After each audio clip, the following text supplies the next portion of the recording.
The future of project management is changing fast. On Projectified with PMI, we'll help you stay on top of the trends and see what's really ahead for the profession and your career.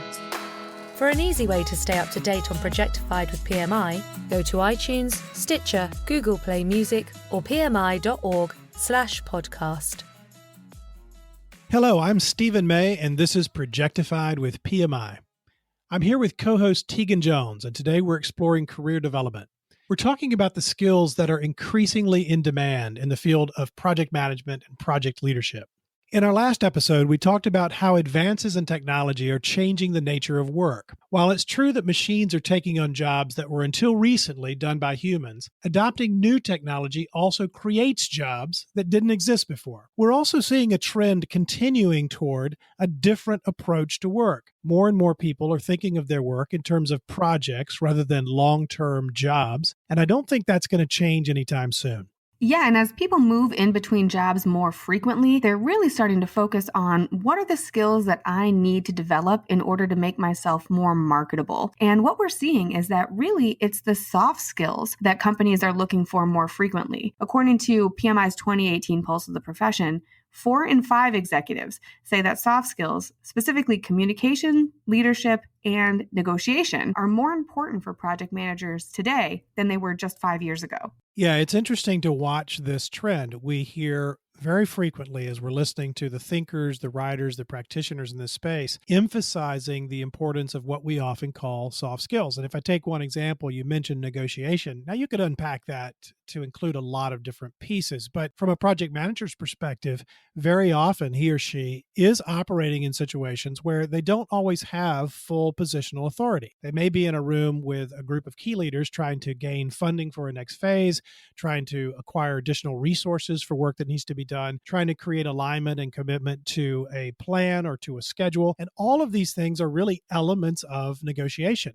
And that might be one of the reasons we're seeing such an uptick in the demand for project management skills. So last year, Anderson Economic Group conducted a talent gap analysis that was commissioned by PMI. And what they found was that the demand for project managers is actually growing faster than the demand for other types of workers in many countries. So over the next decade, or from 2017 to 2027, the project management labor force in 7 sectors is expected to grow by 33%. It's going to create nearly 22 million jobs around the world. You know, there's an interesting connection to another trend that we've talked about before, which is this increasing emphasis on the need for project managers to be deep in their industry vertical or deep in a particular function or in particular technologies that they're implementing. So I can imagine situations where people that already have that depth, but perhaps don't think of themselves as project managers or at least as career project managers, they'll have the opportunity to explore that. That's something really interesting that Lindsay Scott is going to talk about a bit more later in this episode. The Arras People benchmark report did list out the top 3 things that hiring managers are looking for when they evaluate a candidate. And 2 of those things are real-world experience and sector expertise. But what I thought was really interesting is that the third thing that they're looking for is someone with the right personality and the right professional approach. And so it circles back to those soft skills and those negotiation, communication capabilities that people really need in order to land that next position. And there's still a challenge because you can have that depth, that expertise, and that experience, but there may be a gap between having it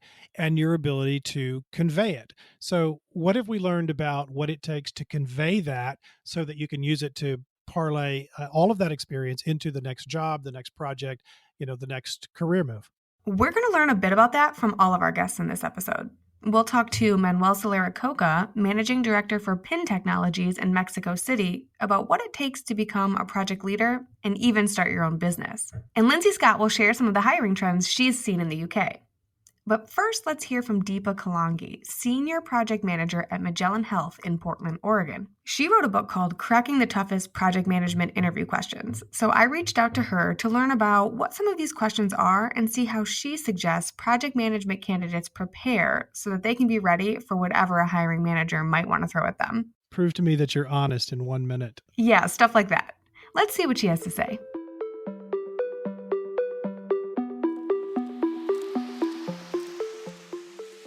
What are hiring managers looking for?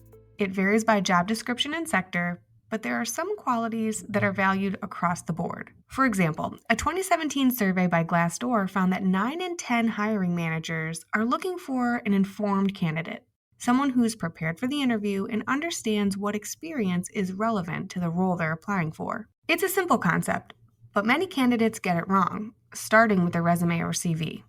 As Deepa Kalangi explains, the first mistake many job applicants make is trying to fit in too much information up front.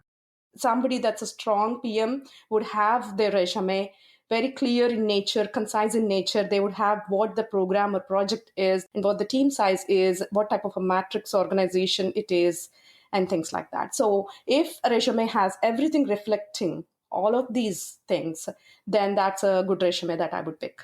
But once someone's in the hot seat, Kalangi wants to hear less about what type of work they've done and more about how they've delivered results. If that person is able to tell me this is what I have done in my projects and these are the kind of issues and risks I have seen, and this is the approach I have taken to solve the issue or the risk, along with the team's help, whoever is needed, involving the right stakeholders, having the right conversations, that will all help me gauge whether they have used the problem solving skills or just have done the typical project management where you would just go to a meeting, conduct a meeting, and then just update the project plans and then send out the notes. To see if job candidates have the right attitude, she asks for examples of how they've managed past conflicts. Ideal situation would be your project is going smoothly and there's no issues, which would never happen. If there's a conflict, you should be able to guess that there's a conflict coming in, and then try to resolve, try to nudge and understand what they are going through. Everybody has their own set of issues, or it could be personal, it could be work related. But if somebody says it's not my job, I'm waiting and nothing happened, then that definitely turns me off. Candidates also have to be ready to answer tough questions that have no right or wrong answer. Kalangi says she sometimes asks impossible questions, just to get a view of how a job applicant thinks. So the toughest question is when the interviewer asks an impractical and unrealistic question. Like, for example, you are given 3 months of time and you're given nothing, right? There's no requirements, there's no scope. All you know is 3 months is what you have to run this project. So how would you do it? So that's basically testing the candidate's ability on how they approach to resolving it. Not necessarily you are able to achieve the goal of 3-month timeline, right? Obviously, you are going one layer after the other. So let's say the team is over allocated. Then you would see what kind of projects they are being assigned to, what that project's priority is versus this project's priority, and what is the impact if this project is not gone on time versus the other projects. And then there is an escalation process to the leadership team. That approach is what we are looking for when we are interviewing candidates.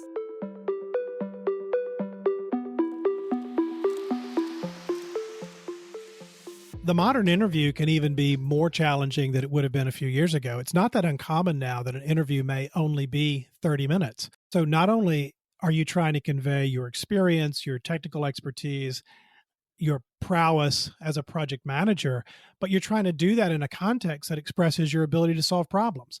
Absolutely. The power really is in those specific details. Really explaining your thought process behind each of those steps along the way demonstrates not only that you understand the basics of project management, but that you are a critical thinker and that you can get the job done regardless of what comes your way. Bringing specificity allows you to not only demonstrate the core project management experience and capabilities and knowledge, but to connect it to industry verticals, connect it to specific strategies. And if you can do that, then you're starting to really reinforce the confidence of the person on the other side.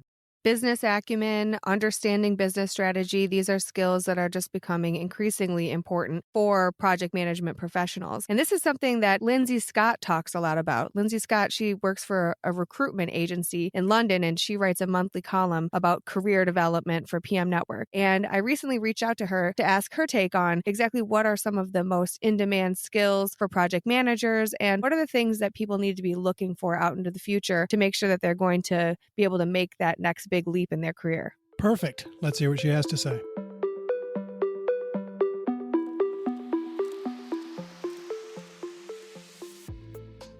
Hi, I'm Lindsay Scott and I'm a director for Arras People, which is a specialist recruitment agency focused on project management. One of the things that we'd found here in the UK especially is that from our benchmark report, which is looking at different trends and things in project management, we've always asked questions of organisations that are looking for project management talent and asking them how easy or difficult they might find it in terms of finding the right kind of people. And through our research, it's consistently been quite high. It's about 80% in the last benchmark report of organisations that find it quite hard to find the right kind of talent. And there's a couple of reasons for that behind that figure. The first one is about the salary or rates on offer for people are not matching the kinds of skills and experience that a project practitioner has. So therefore, we're not able to attract people into their positions that they have. But also on the flip side to that, there's quite a lot of what we call academic project managers that have got a lot of qualifications, but not enough experience for the types of roles that organisations are looking for today. So you're probably wondering, as a project practitioner, as you listen to that, what is it that organisations are actually looking for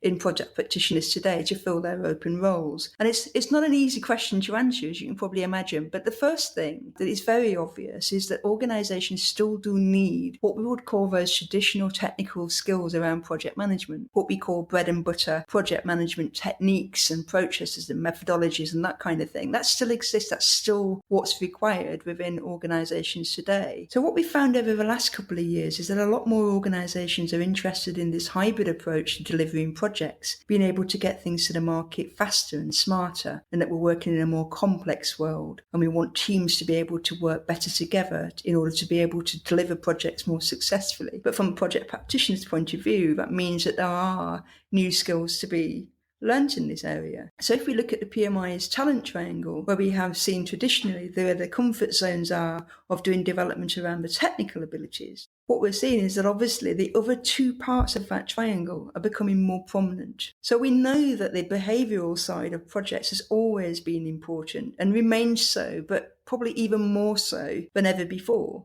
because it's not just about being able to deliver the projects, but also these complex and complicated projects mean that you need to be building more relationships across an organisation.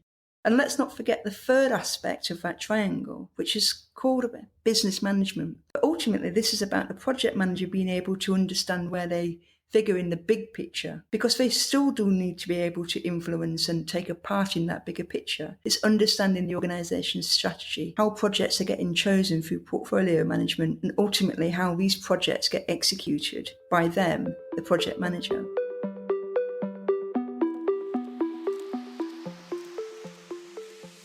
I like the point that Lindsay made about complexity. Managing more complex projects in increasingly complex business environments requires a more diverse skill set. You need a wider variety of technical skills to support a hybrid approach. And layered on top of that, you need to build strong relationships with all your stakeholders in order to execute at a faster pace. People are more likely to respond to you quickly if they know you and they like working with you. That's just human nature. But putting in time with stakeholders also helps build their confidence in the work you're doing as a project manager. That trust makes them less likely to drag their feet when you ask them to turn something around faster than they're used to. This theme also came up in a conversation I recently had with Manuel Salero Coca, Managing Director for PMP Technologies in Mexico City. Manuel has had a long and successful program and project management career in the tech sector, and he talked a lot about building trust as a foundation for career advancement. There's definitely an art to building trust with your coworkers. Let's hear what he has to say.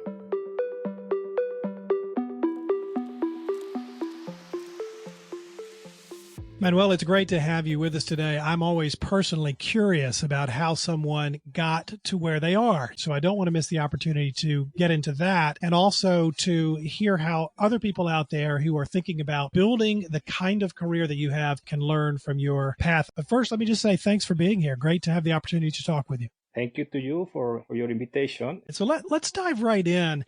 You know, you have held important leadership roles at large global companies. You've been with Samsung, you've been with Ericsson, and now, of course, you have launched into the startup world. And you are the managing director for PMP Technologies, headquartered in Mexico City. So you obviously, from your career experience, you had developed deep technical skills, but are there specific or unique skills you would point to that may not be obvious to someone looking from the outside that are important to making this kind of a leap? I think the self-learning skills, very, very important. Also, very important is the adaptation. Adaptation is something that when I say adaptation, actually I say survival, and it applies not only for organization, applies for yourself, for everyone. The capacity of adaptation, and together with that comes the awareness for the environment. You always need to be aware where are you standing, where the company stands, where the what is happening in the world, the domestic level or global world.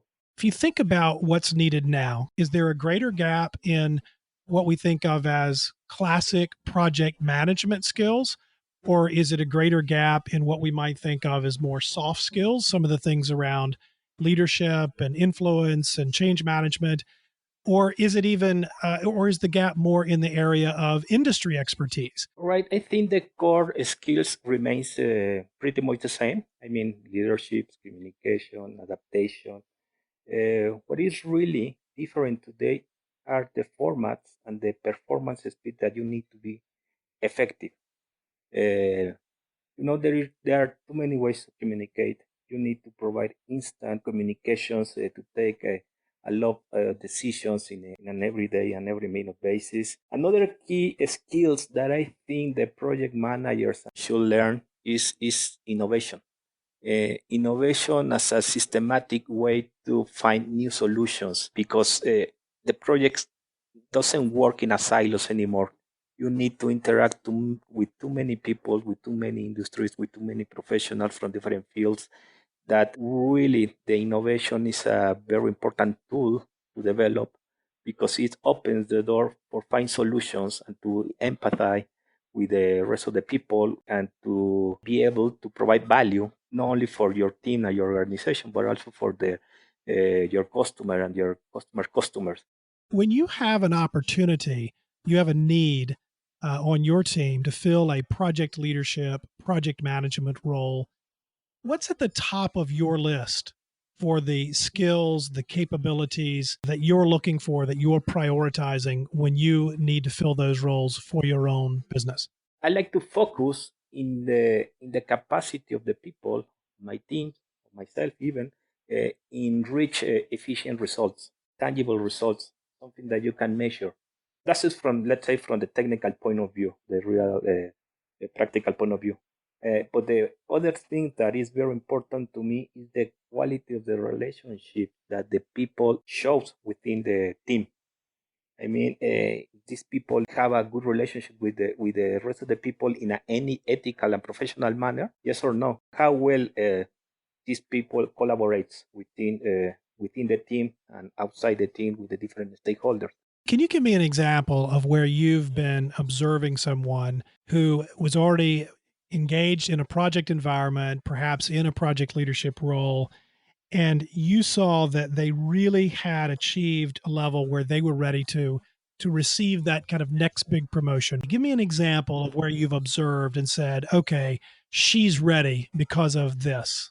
Normally, in a governance meeting or in any project meeting, the people that brings you a set of solutions instead of the list of problems is a people that you need to look for. But if in that meeting it just become a complaints about the problems and how we cannot do the things, I think you need to improve your team, and you need to find that leader that comes natural with solutions. And then you test, give a mission to that people, in particular with no really with guidelines better than instructions. You just broad guidelines of what is the purpose. That people will solve it, and then you can delegate very big parts of the program or the project to that people, and you only will act like a mentor. And also is very, very useful because when you leave the project, you really have the confidence that the project will still on track, because there is someone else that you can trust, and the people can trust, and the customer can trust to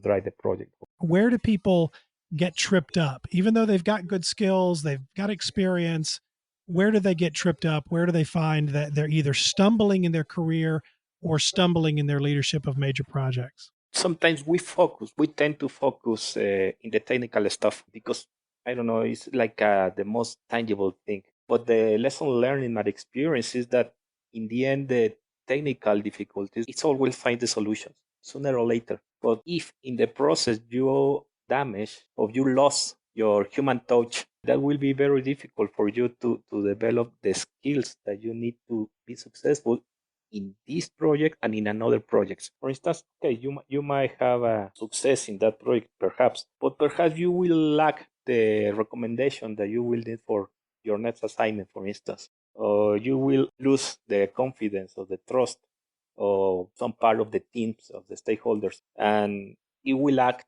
against you in the end. Talk to me about the key factors that you see either building or damaging trust in a project leadership, project management environment. Where does that trust come from, or how does that trust get damaged? The trust comes directly how you align to the organization purpose, how you understand the project you are implementing to that organization, have you understand what is the culture of that organization. If you understand that, you are able to communicate at all levels what is the project status, what is the project goals. The people needs to see the project managers are the leader of the project, and that means the people that have all the information, the best information to take decisions. So the leader needs to build that trust, to build that level of confidence with the people, and to be able to say bad news at the right moment with the right people, and communicate what will be the alternatives or what will be the consequences if we don't take actions or we take the wrong actions, and so on and so forth. So it's something that builds every day within the project, within your work environment, and also outside your project. This is something that never leaves you. So we, of course, have been talking with Manuel Salero Coca of PIN Technologies, PIN Technologies from Mexico City. Manuel, one more question before you take off. If your son or your daughter or your friend says, I want to build a successful career in project leadership and project management, and you only get to give him or her one piece of advice, what's the one piece of advice that you give? Never stop learning and never give up. Better advice never given. Never stop learning and never give up. With that, Manuel Salero Coca gets the last word. It has been a pleasure talking with you, Manuel. Thank you for joining us on Projectified with PMI. Thank you for listening to Projectified with PMI. If you liked this episode, you can subscribe on Apple Podcasts or Google Play Music. We'd love your feedback, so please leave a rating or review.